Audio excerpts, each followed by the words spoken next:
Chris doesn't draw either of the removal spells he's looking for. And hits a Thalia on the Dark Confidant trigger.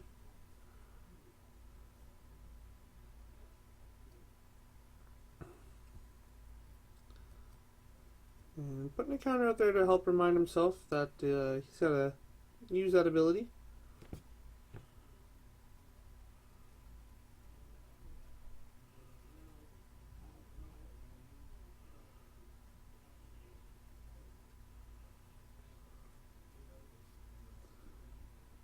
And looks like Chris is gonna bring his Kitchen Finks in, try and bring it into the red zone.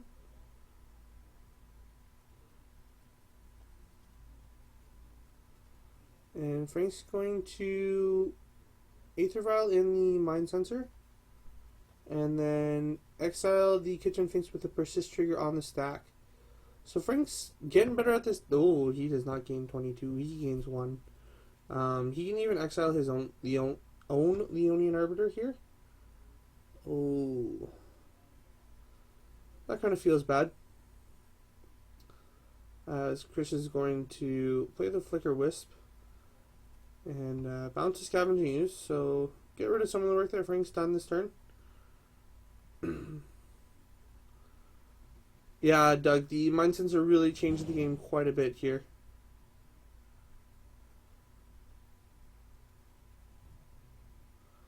So Frank can eat his own Leonian Arbiter here after it comes back into play and go up to 19. And then he'll sacrifice the Rising Canopy, draw a card. Looked like it was... I don't know what it was actually. It might have been a Flicker Wisp, but I don't think Frank's playing them in the deck.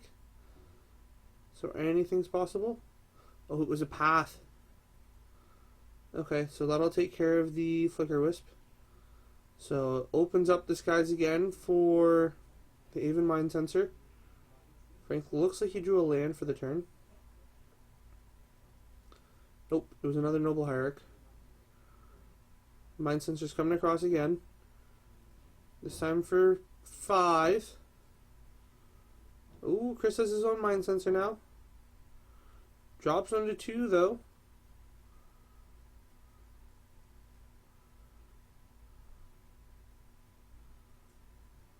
And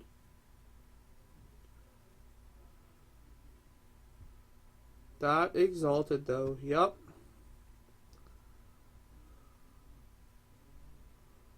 We got a Thalia coming in. And Chris is able to flash in the Aven Mind Sensor to block Frank's.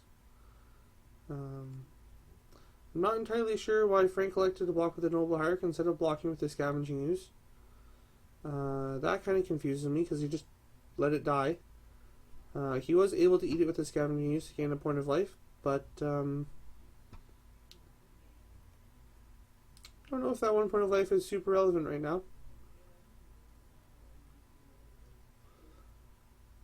We have a Liege? We have a Liege. So, Mind Sensor's coming across. It's pretty big. And Frank should have this one next turn. He almost got it right there. That might have been what he was hoping for. There we go. So Frank's going to even this one up at 1 game apiece. And we're going to go to game 3. While these guys are shuffling up, I'm going to go get that life pad moved down a little bit for you guys. And Magic Flash, if you remember your question, feel free to ask, and I will answer. I'll be right back, guys.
Okay, I'm back for game number 3. This is going to be a good one here, folks.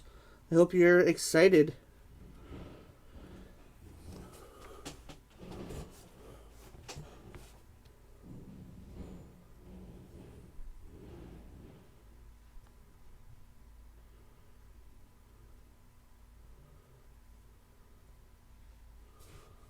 Okay. So this mirror match is quite fun. Hope you guys are enjoying it, because I am.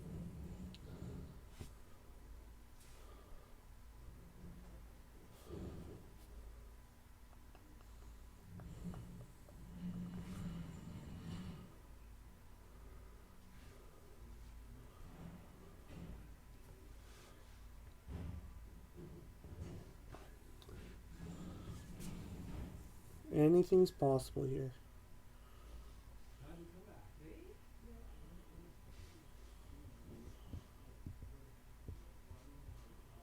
There we go.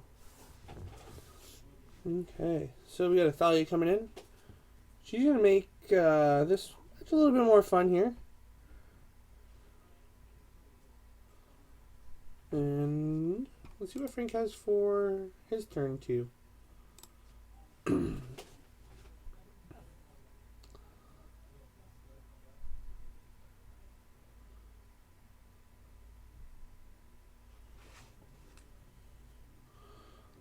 At least he's got to land for sure. Doug, you are all about that Geist of St. Traft, aren't you? So we got a Voice of Resurgence, and I would like to hopefully see that Vial come into play. No real reason for it not to, unless Frank wants to play the other Noble Hierarch. I would like to, yeah, the Vial. I think the Vial is a little bit more advantageous for the long run. However, actually, because of the Thalia, which Chris just pointed out there, Frank actually can't play it this turn because he played the Voice.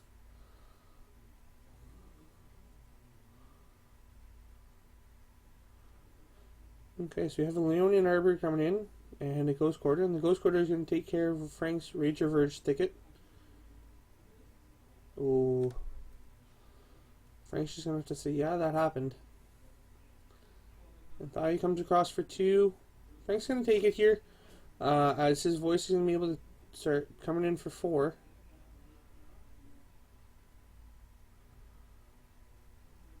Oh, it's a good thing Frank can actually still play this here. Frank can play the Liege and then come across with the Voice of Resurgence for 6.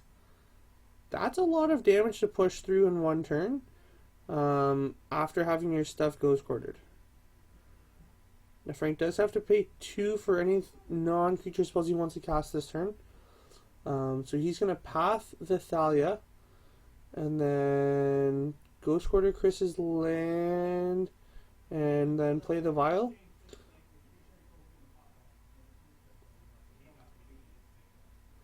Okay, so what this does here is it allows Frank to push his board a little bit further ahead, and then he can attack here for 4 with the Voice.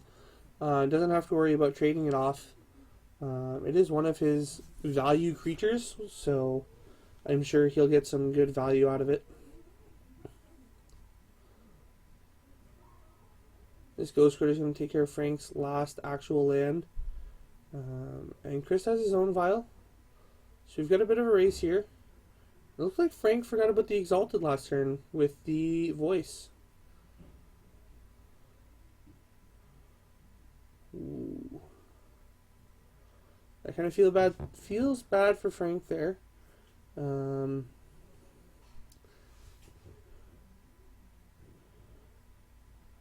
I'd honestly just like to see him play the Canopy and then just attack with the Voice, not tapping to do anything because he's nothing else to do. So you should attack with the Voice here for sure. There we go.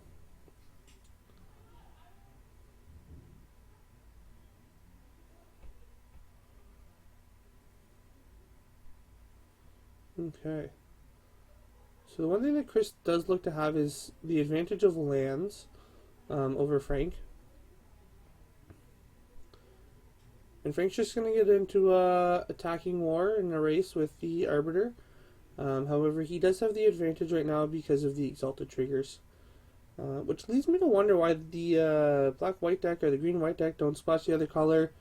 So Frank's deck playing black and Chris's deck playing the green, as it just adds more value. I know that getting the Abzan makes it a little bit different and makes the mana a little bit more risky, but I really do like the value that you get off that. So Frank's going to come across here with the voice. Dropping Chris to 9, and then I think we're going to see the Loxodon Smiter come into play here. Which we do. And pass and turn back.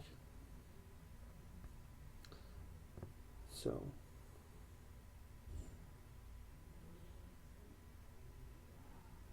Or why aren't they playing Blue for Geist and other counter spells? Well, Doug, my suggestion, ask them. We'll ask them after. I'll ask them after the game's done, as they're shuffling up. The reason probably being, though, is that there's not enough other hate in blue, as both of these decks are kind of known as hate bear decks. Chris's deck is more of a black-white hate bears deck, and Frank's deck is more of a green-white hate bears deck, but they're both kind of aggro decks. And I don't see a reason for Frank not to block here with the Loxodon Smiter. So. Ooh, there's Azealous Persecution.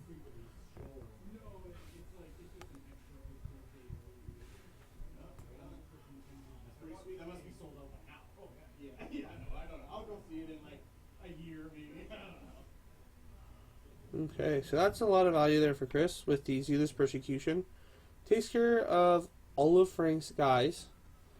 And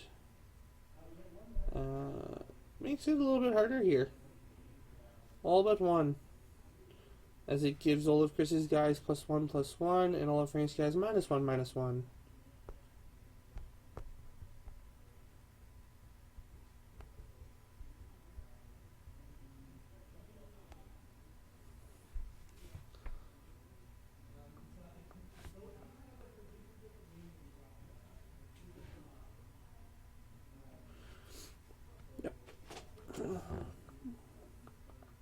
So if Frank would have been able to get the Lieges in play last turn, he definitely would have been able to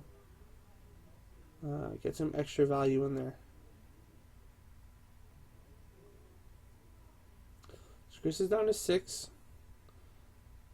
Currently winning the race against Chris. And Meddling Mage would be another good one, Doug. That's for sure.